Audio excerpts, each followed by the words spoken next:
আমি আসলে সরি আপনাকে গান শোনাতে পারবো না, কারণ মাঝে থেকে খামাখা আপনার মা আমাকে ভুল বুঝবে। এ বাড়িতে যে কটা দিন আছি আমি আসলে একটু মান সম্মান নিয়ে ভালোভাবে থাকতে চাই। আপনার মা ভুল বুঝে যদি আবার অন্য কিছু ভাবেন, আমি সেটা চাই না। সরি, আপনি থাকুন না, আমি এমনিতেও চলে যেতাম। থাকুন। তোমার আসলে এখনো বয়স খুব কম। তোমার কাছে মনে হতেই পারে যে তুমি এখন যেটা করছো, যেটা ভাবছো, যেটা সিদ্ধান্ত নিচ্ছ সেটা সঠিক, কিন্তু বিশ্বাস করো এখন থেকে 2 বছর পর তুমি যখন পেছন ফিরে তাকাবে তখন দেখবে এই সিদ্ধান্তগুলোকে খুব হাস্যকর মনে হবে। কাউকে ভালোবাসা কি করে হাস্যকর হয়? হ্যাঁ হয়, কারণ সব কিছুর একটা প্রপার সময় থাকে, প্রপার টাইম। তোমার এখন যেটা সময় সেটা হচ্ছে তুমি পড়ালেখা করবে, বন্ধু বান্ধবদের সাথে হই হুল্লোড় করবে।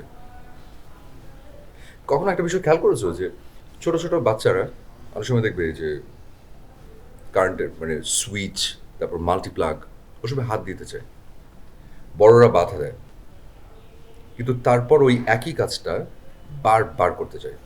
এর কারণ বলতে পারো? কারণ ওরা ছোট, ওরা বুঝে না। এক্স্যাক্টলি। এর পরিমাণ কি হতে পারে? ওদের কাছে মনে হয় যে বড়রা শুধু শুধু বাধা দিচ্ছে। সবসময় মনে হয় যে একটা কিছু করতে গেলেই শুধু বড়রা বাধা দেয়, কিন্তু বিষয়টা তো আসলে তা না। বড়রা বাধা দেয় কারণ বিষয়টা বিপজ্জনক, কিন্তু ওরা সেটা বোঝে না। আর তোমার আমার প্রতি যেটা সেটা হচ্ছে ভালো লাগা, জাস্ট ভালো লাগাই, এটা কিন্তু ভালোবাসা না। জীবনের এত বড় সিদ্ধান্ত নেওয়ার সময় কিন্তু তোমার এখনো হয়নি। তোমার এখনো সামনে পুরো জীবনটা পড়ে আছে। দেখবে কত কত বন্ধু বান্ধব হবে, ক্যারিয়ার হবে। আমি কি বোঝাতে পারছি তোমাকে? জি sir. Thank you, thank you. আমি জানতাম তুমি বুঝবে। সো এইসব মাথা থেকে ঝেড়ে ফেলে সামনের দিকে আগো, তখন অনেক ম্যাচিউর ডিসিশন নিতে পারবে।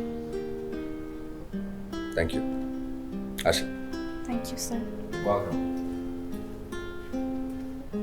অন্য ছেলেরা হলে কি করতো, এই সিচুয়েশনটার একটা অ্যাডভান্টেজ নিত, কিন্তু রাজীব সেটা করেনি। ও চুপচাপ চলে এসেছে। How interesting character. তুমি কইতেছো এই ছেলেটারে নির্দ্বিধায় এই বাসায় রাখুন যা। একদম। আন্টি সরি, ওই আনিস ভাইকে পাচ্ছি না, ওই পানির বিলটা দিব ভাবছিলাম, তো আবার দেরি হয়ে যাবে পরে দিলে।